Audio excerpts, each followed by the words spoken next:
Everyone, my name is Nancy Madan और हमने एक सीरीज़ स्टार्ट की है जिसका नाम है vanity stories by Nancy Madan.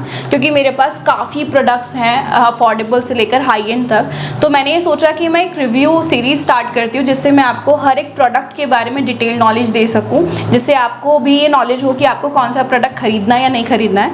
अगर ये वीडियो आपको लगे कि आपके लिए हेल्पफुल है तो प्लीज़ सब्सक्राइब आवर चैनल और please hit the ton bell, जिससे कि आपको सारी नोटिफिकेशन आती रहे और आपको नई नई वीडियोस मिलती रहे।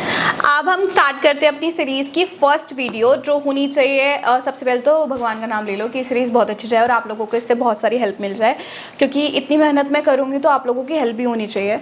तो सबसे पहले होता है क्लिनजिंग स्टेप। क्लिनजिंग स्टेप के लिए आपको काफ़ी आपने चीज़ें देखी होंगी मार्केट में, आपको क्लिनजिंग वाटर मिलता है, बहुत सारी चीज़ें हैं। तो हम ये देखेंगे कि सही तरीके से क्लिनजिंग कैसे की जा सकती है और अफोर्डेबल प्रोडक्ट से कैसे की जा सकती है। ज़रूरी नहीं है हाई एंड से बहुत अच्छा फेस क्लीन होता है या फिर हाई एंड प्रोडक्ट से आप खरीदो। यस, खरीदो जब आपको लगे कि आप खरीद सकते हो, बट आप अफोर्डेबल से शुरू कर सकते हैं। तो सबसे पहला जो एक तरीका होता है क्लिनजिंग का, वो होता है आपका फेस वॉश, डीप वॉश जिसे आप बोलते हैं। लेकिन अगर आप फ्रीलांसर हैं तो अगर हो सकता है कि आप वहाँ प्रोविज़न ना हो फेस वॉश करने के लिए, तो आपके पास हमेशा ये ऑप्शन नहीं रहता है। आपको हमेशा एक रहना चाहिए वाटर वॉश, जिसे हम बोलते हैं माइसलर वॉश बेसिकली। तो माइसलर अभी जो मैं आपको दिखा रही हूँ दैट इज़ फ्रॉम गार्नियर। ये वाला जो माइसलर है ये बहुत अच्छा है, पिंक वन, ये सबको सूट करता है। अभी तक मेरे 10 सालों में तो मैंने तो कभी नहीं देखा ये किसी को सूट नहीं किया है। लेकिन अगर आपको लगता है कि ये आपको कभी रिएक्ट किया हो तो आप इसकी जगह बायोडर्मा भी ले सकते हैं, बट बायोडर्मा और माइसलर के रेट में काफ़ी फ़र्क है। अगर आप अफोर्डेबल वैनिटी बना रहे हैं then you have to add this brand. तो आपको करना क्या होता है, सबसे पहले बताने से पहले भी मैं आपको एक चीज़ बताना चाहती हूँ कि डिपेंड करता है आपके क्लाइंट की स्किन कितनी ज़्यादा ख़राब है या फिर कितनी ज़्यादा अभी डर्टी है। अगर मैं बेयर फेस हूँ, मैं एकदम से मैंने बात लिया और मैं डायरेक्ट आपसे मेकअप कराने आ गई, तो मैंने कोई सनस्क्रीन वगैरह कुछ अप्लाई नहीं किया, तो मैं बेयर फेस आई हूँ, तो मेरे फेस पे डस्ट होगी बट बहुत ज़्यादा ख़राब नहीं होगा। दूसरा केस होता है कि मैं नॉर्मली पिगमेंट्स ऐड करके अपने फेस पे आई हूँ। पिगमेंट्स ऐड करने का मतलब होता है कि मैं बेस तो कुछ नहीं करती, लेकिन लाइनर, मस्कारा या फिर नॉर्मल लिपस्टिक में अप्लाई करती हूँ, तो वो किए बिना मैं घर से नहीं निकलती। लेकिन ये बहुत डेंजरस है क्योंकि लाइनर, मस्कारा, लिपस्टिक बहुत पिगमेंटेड प्रोडक्ट्स हैं, तो इससे आपको एकदम अच्छे से क्लीन करना ही पड़ेगा और सराउंड द आइज तो आपको बहुत ज़्यादा ध्यान से करना पड़ता है। तीसरा जो होता है, सोचो कि आपकी ब्राइड है, आपने सुबह हल्दी मेकअप किया है और शाम को वही आपसे ब्राइडल मेकअप कराने आई है और उन्होंने मेकअप नहीं उतारा है, तो वो एक टफ सिचुएशन हो जाती है क्योंकि आपको प्रॉपर मेकअप क्लीन करना है, proper base and pigments, glitter, everything you have to clean. तो उसके लिए आपको 2-3 तरीक़ों से मेकअप क्लीन करना पड़ता है, क्योंकि आपको ये भी देखना है कि अगले मेकअप करने से पहले स्किन पर रैश ना आ जाए या फिर कोई भी इरिटेशन ना आ जाए। तो सबसे पहले हम देखेंगे माइसलर क्लीन करना। इसके लिए मैं आपको प्रैक्टिकल समझा दूंगी। तो हम बात कर रहे थे गार्नियर माइसलर वाटर और बायोडर्मा माइसलर वाटर की। ये मैंने आपको 2 प्रोडक्ट्स बताए थे, एक अफोर्डेबल और एक हाई एंड। इसके बाद हम बात करते हैं ये वाला Cetaphil cleansing milk. Cleansing milk आप उन लोगों के लिए यूज़ करते हैं सबसे पहले तो जिनकी स्किन ड्राई हो या फिर कोई बहुत ज़्यादा मेकअप ऑलरेडी कर रखा है या फिर किसी को डीप क्लेंजिंग की ज़रूरत है, then you have to use Cetaphil का ये क्लेंजिंग, जो आपको बेसिकली आप क्लेंजिंग मिल्क के नाम से आपको बहुत फेमस होगा। गिर गया। सेटाफिल का क्लेंजर यूज़ करते समय आपको ये चीज़ का ध्यान देना है कि आपको सराउंड द आइज़ नहीं जाना है। अगर आपको लगता है आपको लाइनर, मस्कारा इससे हटाना है तो आइज़ में इरिटेशन हो सकती है, तो उससे बचने के लिए आप माइसलर का यूज़ कीजिए। माइसलर वाटर कभी भी आइज़ में कोई भी इरिटेशन नहीं करता है, लेकिन आप कभी भी ऐसे वाइप्स को लेकर और डायरेक्ट इसे अप्लाई करेंगे या फिर रिमूव करने के लिए कोशिश करेंगे तो रिमूव नहीं करेगा, इवन आइज़ को और इरिटेट कर देगा। तो हम क्या करते हैं, लाइनर, मस्कारा को क्लीन करने के लिए हम ईयरबड्स का यूज़ करते हैं। आप क्यू टिप्स यूज़ कीजिए, इसको सिंपल ऐसे लीजिए और जहाँ पर भी आपको लाइक लिपस्टिक या फिर मस्कारा, लाइनर कुछ भी रिमूव करना है तो प्रिसाइजली वर्क कीजिए।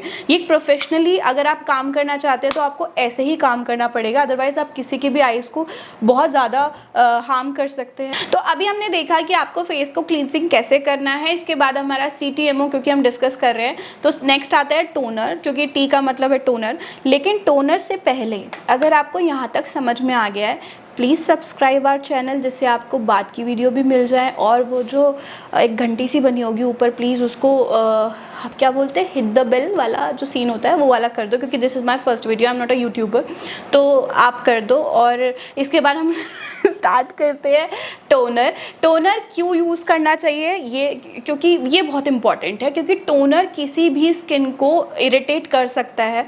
अगर आप ड्राई स्किन पे वर्क कर रहे हो और आप टोनर डाल देते हैं, क्योंकि टोनर की प्रॉपर्टीज़ में होता है अल्कोहल, और अल्कोहल हमारी स्किन के लिए अच्छा नहीं होता, वेदर चाहे मेरी ऑयली स्किन हो चाहे ड्राई स्किन हो, तो प्लीज़ अवॉइड अल्कोहल वाले टोनर्स। लेकिन मार्केट में अब उसका सब्स्टिट्यूट एक और आपको मिलेगा, which is your mist. Mist और टोनर में क्या डिफरेंस होता है, ये सबसे पहले आप जानें, उसके बाद हम प्रोडक्ट्स दिखाएंगे। मिस्ट यूज़ होता है उन लोगों के लिए जिनकी स्किन बहुत ज़्यादा ड्राई होती है या फिर नॉर्मल ड्राई होती है। अगर आप बात करते हैं ऑयली और कॉम्बिनेशन के लिए, उसके लिए हम यूज़ करते हैं टोनर। टोनर का क्या काम होता है ये भी आपको जानना ज़रूरी है, क्योंकि अगर आप कोई प्रोडक्ट किसी की स्किन पे यूज़ कर रहे हैं तो आपको उसका मतलब पता होना चाहिए कि हम क्यों यूज़ कर रहे हैं। बेसिकली टोनर आपके जो स्किन पे ऑयल आ रहा है, एक्स्ट्रा ऑयल आ रहा है, उसको हटाता है, बेसिकली थोड़ी देर के लिए कम कर देता है एक्सपोजर को। दूसरा, आपके जो पोर्स हैं अल्कोहल होने की वजह से वो श्रिंक कर जाते हैं, तो बहुत ज़्यादा ऑयल स्किन से बाहर नहीं आता है, तो आपके मेकअप की ड्यूरेबिलिटी बढ़ जाती है। This is the basic difference कि आप क्यों लगाते हो। और मिस्ट और टोनर का भी मैंने आपको डिफरेंस बता दिया है। तो अब हम डिस्कस करते हैं कि कौन सा प्रोडक्ट आपको लगाना चाहिए। लेकिन मिस्ट होता क्या है, कौन कौन से चीज़ों से आपको पता चलेगा, जैसे आपका रोज़ वाटर हुआ, आपका जैस्मीन वाटर हुआ, और किसी भी ऐसी चीज़ें जिसमें हाइड्रेशन प्रॉपर्टीज़ हैं, वो अगर उस पर लिखा हुआ है और मिस्ट लिखा हुआ है, दैट मीन्स कि वो टोनर नहीं है, दैट इज़ अ मिस्ट। और मिस्ट आप ठंडा भी यूज़ कर सकते हो, आप फ्रिज में रखिए, उसके बाद स्टोर करके यूज़ कीजिए, तो ज़्यादा बेटर फील करता है। और अगर टोनर बाई चांस आप स्किप भी कर देते हैं मेकअप से, तो आपके मेकअप में बहुत ज़्यादा फ़र्क नहीं आएगा, क्योंकि टोनर CTM जो होता है basically that is a skin care, जो क्लाइंट अपने घर पे काफ़ी महीनों यूज़ करने के बाद अपनी स्किन को रिपेयर करते हैं। लेकिन अगर आप सर्टेन पीरियड ऑफ टाइम के लिए मेकअप कर रहे हैं, लाइक 6-7 आवर्स के लिए, तो आप अगर टोनर स्किप भी करते हैं तो बहुत ज़्यादा उसमें फ़र्क चेंजेस नहीं आते हैं। अब आते हैं कि इसके प्रोडक्ट्स के लिए। तो जैसे अभी मेरे पास है इंडल्जो का, अब मैं आपको एक बार रीड करके दिखाऊंगी तो आपको समझ में आएगा। इसमें लिखा है पोर मिनिमाइज़र और टोनिंग मिस्ट। अब टोनिंग मिस्ट का मतलब क्या हुआ और पोर मिनिमाइज़र का मतलब क्या हुआ। इसमें पहली बात तो इसमें अल्कोहल नहीं है, क्योंकि ये मिस्ट जहाँ पर लिख दिया गया है मतलब वो एक ऐसा फॉर्मूला है जिसमें एक हाइड्रेशन प्रॉपर्टीज़ है जो बेसिकली ड्राई स्किन पे वर्क करेगा। वीडियो के बीच में मैं आपको एक टिप भी देना चाहूँगी, और इसे आप हमेशा याद रखना, क्योंकि आपके क्लाइंट्स के लिए बहुत काम आने वाला है। अगर आपका कोई क्लाइंट या फिर आप मेकअप करा चुके हैं और आपको काफ़ी लंबा फंक्शन निकालना है और आपको पता है कि मेकअप डिस्टर्ब हो सकता है और आपको थोड़ा सा फ्रेशनेस ऐड करना है, आप कुछ नहीं, मिस्ट लीजिए और थोड़ी दूरी से अपने मेकअप के ऊपर इसको स्प्रिंकल कर लीजिए। आपका मेकअप एकदम से फ्रेश हो जाएगा और आप बहुत फ्रेश फील करने लगोगे। दिस वॉज अ टिप जो आप ऐड कर सकते हैं अपने आप जो भी आप मेकअप करते हैं। इसके बाद हम बात करते हैं मॉइस्चराइज़र, क्योंकि मॉइस्चराइज़र एक ऐसी चीज़ है जो आपके मेकअप को डिस्ट्रॉय भी कर सकता है और बहुत अच्छा भी कर सकता है। तो उसके लिए आपको प्रॉपर एक हाइड्रेशन लॉक करना पड़ता है अपनी स्किन में। अगर हमारी हम कैसे काम करते हैं, बेसिकली अगर मेरी कोई ब्राइड होती है, तो अगर ब्राइड की स्किन बहुत ज़्यादा ड्राई है तो मैं उनको एक डीप नरिशिंग वाला मॉइस्चराइज़र देती हूँ, और उससे पहले हम उनको स्किन केयर भी देते हैं, जिसमें हम काफ़ी सारे शीट मास्क या फिर अंडर आई पैचेस ये सब यूज़ करते हैं। तो इसके ऊपर I will make a proper video जिससे आपको समझ में आए कि आपको एकदम डल ड्राई स्किन को कैसे हील करना है। लेकिन बैक टू द टॉपिक, वो है हमारा अभी मॉइस्चराइज़र, कि मॉइस्चराइज़र कौन सा होना चाहिए, कौन से ब्रांड का होना चाहिए। हाई एंड मॉइस्चराइज़र्स ही अच्छे वर्क करते हैं या फिर अफोर्डेबल भी अच्छे वर्क करते हैं। अफोर्डेबल तो कौन सा ब्रांड, और क्वांटिटी, क्योंकि क्वांटिटी मैटर्स। तो सबसे पहले हम बात करते हैं समर सीज़न के लिए, क्योंकि वही अभी है। तो अभी हम करंट सिचुएशन के हिसाब से बात करते हैं। समर सीज़न में सबसे ज़्यादा आपको मॉइस्चराइज़र को बैलेंस करना पड़ेगा, क्योंकि अगर आप विंटर्स में हैं, विंटर्स में ज़्यादा कम हो गया तो ऑब्वियसली प्रॉब्लम आ सकती है, लेकिन ज़्यादा हो गया तो भी आप टैकल कर सकते हो सिचुएशन। लेकिन अगर समर्स में मॉइस्चराइज़र गलत हो गया तो आपका मेकअप करते करते ही मेकअप ग्रीसी हो जाएगा, ग्रे हो जाएगा, जिसे आप बोलते हैं ऑक्सीडाइज होना, या फिर मेकअप ट्रांसफ़र होने लगेगा। और ये 3 बहुत बहुत बड़ी कमियाँ हैं मेकअप में इंडस्ट्री में। अगर आप ये 3 कमियाँ आपके मेकअप में आती हैं तो सच में आपका CTM पे पकड़ अच्छी नहीं है। तो सबसे पहले हम बात करते हैं समर सीज़न में कॉम्बिनेशन से लेकर ऑयली स्किन के लिए, क्योंकि हमारे पास, शायद आपको ये पता है या नहीं पता है, मैं एक बार बता देती हूँ। We have 2 categories in moisturisers, one is gel based, one is cream based. Gel based जो होता है ये आप मॉइस्चराइज़र में नहीं, ये मेकअप के हर प्रोडक्ट में याद रखना कि जेल बेस्ड जो प्रोडक्ट्स होते हैं वो हमेशा होते हैं ऑयली कॉम्बिनेशन स्किन के लिए। अगर आप बात करते हैं ड्राई स्किन के लिए तो we use only cream products, ठीक है। तो इसी पे अब आगे बढ़ते हैं। तो सबसे पहले मेरे पास तो काफ़ी सारे ब्रांड्स हैं बिकॉज वी यूज़ अफोर्डेबल से हाई एंड तक के लिए, लेकिन सबसे पहले मैं अफोर्डेबल बताऊंगी। लेकिन गाइज एक चीज़ का हमेशा ध्यान रखना, एक वैनिटी का हर किसी का बजट होता है, क्योंकि ये जो अभी वीडियो है ये हमारी वैनिटी सीरीज़ ही है। हम वही प्रोडक्ट्स आपको बताएंगे जो आप अपनी वैनिटी में ऐड कर सकते हैं। मैं कोई भी ऐसा प्रोडक्ट नहीं बताने वाली हूँ जो आपको सोचने पे मजबूर हो जाओ कि खरीदूँ या नहीं खरीदूँ। ये वो प्रोडक्ट्स हैं जो एक्चुअल में मैं अपनी वैनिटी में यूज़ करती हूँ या फिर मेरा स्टाफ यूज़ करता है। तो सबसे पहले रिकोड की वाटर क्रीम, ये बहुत अच्छा और अफोर्डेबल ब्रांड है। सबसे अच्छी बात क्या है, इसके सारे प्रोडक्ट्स अच्छे हैं और सबसे अच्छी जो मुझे लगती है वाटर क्रीम, ये बहुत नरिश करती है स्किन को। और सबसे ज़्यादा वाटर क्रीम का मतलब ये होता है जब आप अपनी स्किन पे इसे लगाएं तो जो मॉइस्चराइज़र है वो एकदम से गायब हो जाता है, ये एकदम मेल्ट हो जाता है स्किन में और वाटर जैसा इफेक्ट देता है। तो अगर आप लिख रहे हैं किसी नोट पे तो प्लीज़ लिख लीजिए रिकोड की वाटर क्रीम, ये अफोर्डेबल है। दूसरी चीज़ बहुत अच्छी है। अगर मैं इसी के कंपैरिजन में आपको वाटर क्रीम बताऊं जो मैं हाई एंड में यूज़ करती हूँ, तो मैं यूज़ करती हूँ क्लिनिक की। ये जो है आपका है 100 आवर्स वाला मॉइस्चर सर्ज है। मेरे पास बड़ा जार है क्योंकि मैं अपनी ब्राइड्स को ये वाला देती हूँ। अगर मेरे वैसे पार्टी मेकअप्स नहीं होते, अगर होते हैं तो आई यूज़ दिस वन। तो मेरा ये पर्सनल फेवरेट है, लेकिन ये काफ़ी महंगा है, ठीक है। अगर आपको हाई एंड में जाना है तो क्लिनिक का ये वाला लीजिए, इसका 72 आवर्स वाला भी बहुत अच्छा है। और हमारे पास अभी 2 चॉइस हो गई हैं। Let's add a one more choice which is a Neutrogena moisturiser का कॉस्ट बहुत ज़्यादा तो नहीं मैं कहूँगी, ये अफोर्डेबल और हाई एंड के बीच में वेरी करता है। It's just about 1000 rupees. तो न्यूट्रिजिना के मेरे पास 2 जार हैं जो मैंने अभी कैटेगरी डिवाइड की हुई है। That was a cream base जो मैंने अभी पीछे रखा हुआ है, मैं इसको भी इंट्रोड्यूस करूँगी। अभी ये वाला जो जार है this is based on water cream. ये भी आपको कॉम्बिनेशन से ऑयली स्किन में ही लगाना है और ये बहुत अच्छे से स्किन पे एक वाटर हाइड्रेशन को लेवल बढ़ा देता है और स्किन बहुत अच्छी सपल हो जाती है, मेकअप करने के लिए रेडी हो जाती है। इसके बाद हम बात करते हैं पैक का, एक्वा ब्लास्ट। ये बहुत अच्छा मॉइस्चराइज़र है। इसका जो रेट है दैट इज़ अराउंड 1000 रुपीज़।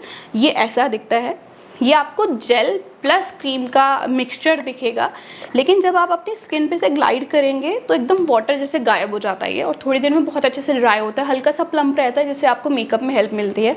इसके बाद हम आते हैं कोई ऐसे मॉइस्चराइज़र जो ना ही वाटर बेस्ड है और ना ही कम्प्लीटली क्रीम बेस्ड है। तो उसके ऊपर मेरे पास 2 मॉइस्चराइज़र हैं।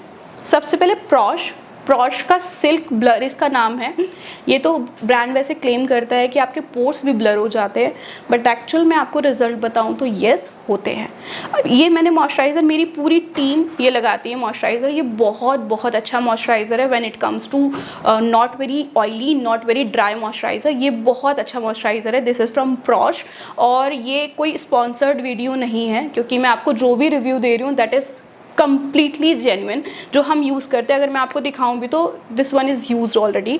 तो ये वाला जो मॉइस्चराइज़र है ये बैलेंस्ड मॉइस्चराइज़र है, आपको जेल और क्रीम का दोनों का कॉम्बिनेशन मिलता है। तो ये मॉइस्चराइज़र आप उन स्किन पे लगा सकते हो जो नॉर्मल है, ठीक है। उसके बाद हम आते हैं न्यूट्रिजिना का हमने अभी देखा था जेल बेस्ड। इसके बाद है ये वाला क्रीम बेस से ये क्रीम और जेल का मिक्स है, तो नॉर्मल स्किन पे बहुत अच्छा वर्क करता है। अगर आपकी ड्राई स्किन है और आप समर्स में काम कर रहे हैं तो दिस वन इज़ ओके। उसके बाद हम जाते हैं कुछ ऐसे मॉइस्चराइज़र्स जो अच्छे हैं, क्रीम बेस्ड हैं और जो आपके स्किन पे बहुत अच्छे से हाइड्रेशन को लॉक कर देते हैं और काफ़ी टाइम तक, क्योंकि मॉइस्चराइज़र में हमें टाइम का देखना पड़ता है कि जैसे हमने मॉइस्चराइज़र लगाया और वो 1 ही घंटे में गायब हो गया। No, we don't need that actually. हमें कोई ऐसे प्रोडक्ट्स चाहिए जो हाइड्रेशन को minimum to minimum 5 to 6 hours वो लॉक करके रखे स्किन पे। तो दैट इज़ इम्ब्रेलिस जो क्रीम है ये महंगा है, ये हाई एंड में हम इसे काउंट करते हैं। ये प्रॉपर क्रीम है और ये क्रीम होने के बाद बहुत पतला है और ये बटर के जैसे ग्लाइड होता है। आपने ये बहुत सारे आर्टिस्ट की वैनिटीज़ में देखा होगा। ये ऐसा नहीं है कि बहुत हाई पे प्रोडक्ट का इसलिए बहुत अच्छा है, नहीं, एक्चुअल में जनरली बहुत अच्छा है। मैं यूज़ करती हूँ अपनी ब्राइड्स पे, लेकिन मैं ज़्यादातर इसे विंटर्स में यूज़ करती हूँ या फिर अभी जो सीज़न आएगा जिसमें स्किन थोड़ा सा फ्लेकी हो जाएगा उसमें हम यूज़ करते हैं। इसके बाद अगर आप इसमें अफोर्डेबल ढूंढ रहे हैं एम्ब्रेलिस में तो यूज़ सेटाफिल। सेटाफिल का मॉइस्चराइज़र है, ये एक्चुअली में लोशन है, क्योंकि लोशन क्या होता है आपका मॉइस्चराइज़र क्रीम से पतला होता है। तो अगर आप बहुत मोटे थिक मॉइस्चराइज़र्स नहीं ढूंढ रहे हैं then go for lotions. Actually ये सेटाफिल का लोशन है, इसका एक जार आता है सेटाफिल का, वो भी बहुत अच्छा है, लेकिन वो हेवी क्रीम है। आप वो उन पे लगाइए जिनकी स्किन बहुत ही फ्लेकी है, लगाकर बहुत अच्छे से मसाज करके then remove then apply this one, क्योंकि ये पतला है। हमें मेकअप में लेयर्स क्रिएट नहीं करनी है बेसिकली। तो लेयर क्रिएट करने का मतलब होता है कि अगर आप हेवी मॉइस्चराइजर्स पहले लगाओगे तो वो एयर के साथ सिलिकॉन बनता है, सिलिकॉन से जेली बनने के बाद वो स्क्रैप्स होने लगता है। तो बेसिकली आपको कोई ऐसे मॉइस्चराइजर लगाने हैं जो स्किन में हाइड्रेशन लॉक करने के बाद अपना कोई भी इफेक्ट स्किन पे ना दे। तो ये सेटाफिल एम्ब्रेलिस, मैं ये तो नहीं बोलूँगी एम्ब्रेलिस जैसा है, लेकिन येस अगर रेट के हिसाब से देखें तो उसके आसपास ये वेरी करता है। उसके बाद आता है रिकोट का गोट मिल्क। ये वाला जो मॉइस्चराइज़र है ये रिसेंटली काफ़ी टाइम नहीं हुआ इसको आए हुए, बट एक्चुअल में ठीक मॉइस्चराइज़र है, अच्छा मॉइस्चराइज़र है। ये वही है, गोट मिल्क है, बहुत अच्छा हाइड्रेशन लॉक करता है स्किन पे और थोड़ा सा पतला है, तो क्रीम के जगह पर आप इसे यूज़ कर सकते हैं, तो लेयर ऐड नहीं करेगा।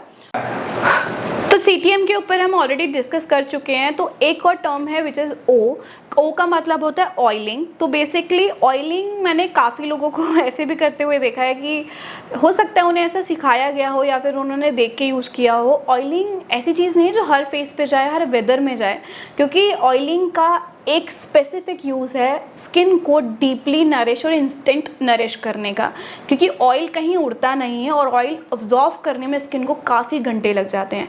क्योंकि मॉइस्चराइज़र का काम होता है, जैसे मैं आपको एक एग्जांपल देती हूँ ये बोलने से पहले, आप एक साइड मॉइस्चराइज़र लगाइएगा और एक साइड घी लगाइएगा, तो moisturiser after some time you feel कि वो ड्राई हो गया है, लेकिन घी एज इट इज़ रखा रहेगा अगर आप उसे टच नहीं करते। तो घी इज इक्वल्स टू ऑयल।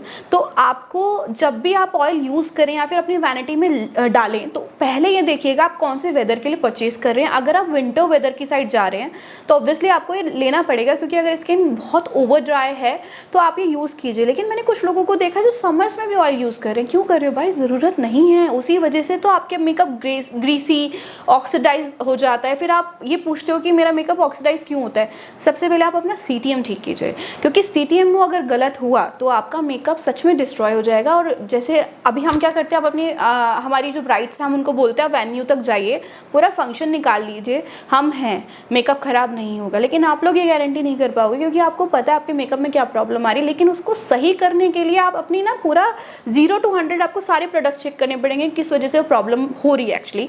तो अगर कुछ लोगों को ऑयल के बाद ही प्रॉब्लम आ रही है तो वो ऑयलिंग है, तो प्लीज़ उसको हटाइए, उसको वेदर के अकॉर्डिंग यूज़ कीजिए। और वेदर में भी ऐसा नहीं है कि विंटर्स है तो आप सबको ही लगा दीजिए, नहीं। सबसे पहले क्वांटिटी और दूसरी चीज़ कि किस स्किन पे यूज़ करना है। जो बहुत ही फ्लेकी, बहुत ही ज़्यादा ड्राई, बहुत ही डैमेज स्किन है उस पे ऑयल जाता है। लेकिन क्वांटिटी मैटर्स कि कितना ड्रॉप्स आपको ऐड करना है। कुछ स्किन पे 2 ड्रॉप्स, कुछ पे 4 ड्रॉप्स, कुछ पे 6 ड्रॉप ऐसे जाता है। कभी कभी हम ऐसा भी करते हैं, स्किन फ्लेकी है उस पर हल्का सा ऑयल लगाकर हल्का सा मसाज करके टिश्यू पेपर से फ्लेकी जितना भी फ्लेक्स है उसको हटा देते हैं। हम ऐसे भी यूज़ करते हैं। ये जैसे कुछ लोगों को, आप लोगों ने देखा है नहीं देखा मुझे नहीं पता, लेकिन मेरे पास तो एक कमेंट आया कि मैम मैं अपने फाउंडेशन में ऑयल मिक्स करती हूँ और पता नहीं मेरा मेकअप क्यों ऑक्सीडाइज होता है। आप जो फॉर्मुलेशन है किसी भी प्रोडक्ट का, उसके साथ कोई भी अदर चीज़ को मिक्स करके आप उसके फॉर्मुलेशन से छेड़छाड़ कर रहे हो। तो जब कोई फाउंडेशन ड्राई स्किन के लिए या फिर ऑयली स्किन के लिए बना है, आप उसमें ऑयल डाल के या फिर मॉइस्चराइज़र डालकर उसको BBCC क्रीम में कन्वर्ट करें। प्लीज़ डोंट डू दिस, क्योंकि आप किसी भी चीज़ को डायरेक्टली अप्लाई कीजिए क्योंकि वो वैसे बनाई गई है और आप उसमें एक ऐसी चीज़ मिक्स कर रहे हो जो जिसकी प्रॉपर्टीज़ ही वार्म है, क्योंकि ऑयल जो होता है वार्म होता है। लेकिन आप लोगों को ये भी समझ में आना चाहिए कि कोल्ड प्रेस ऑयल ही हम मेकअप में यूज़ करते हैं। तो rosemary oil, rose hip oil, argan oil, these are good for our skins. तो आप प्लीज़ ऑयल को तभी यूज़ कीजिए जब आपको बहुत ज़्यादा ज़रूरत है। जब आपको लगे ज़रूरत नहीं है तो ऑयल के बिना ऐसा कुछ फ़र्क नहीं पड़ेगा मेकअप में। बट येस, बहुत डैमेजिंग स्किन है, बहुत ड्राई स्किन है, then you can use oil. So अभी हमने डिस्कस किया CTMO के बारे में और मैंने काफ़ी डिटेल्ड में आपको ये नॉलेज दी है। इसके ऊपर मैं एक डेमोन्स्ट्रेशन वीडियो भी बनाऊंगी जिसमें आपको प्रॉपर करके भी दिखाऊंगी। अगर आपको ये वीडियो सच में अच्छी लगी और हेल्पफुल लगी तो प्लीज़ कमेंट में बताइए, जिससे मेरे को और वीडियो बनाने में भी हेल्प मिले। और प्लीज़ सब्सक्राइब आवर चैनल, जिससे मैं आपको नई नई वीडियोज़ की आपको नोटिफिकेशन आता रहे। Thank you so much.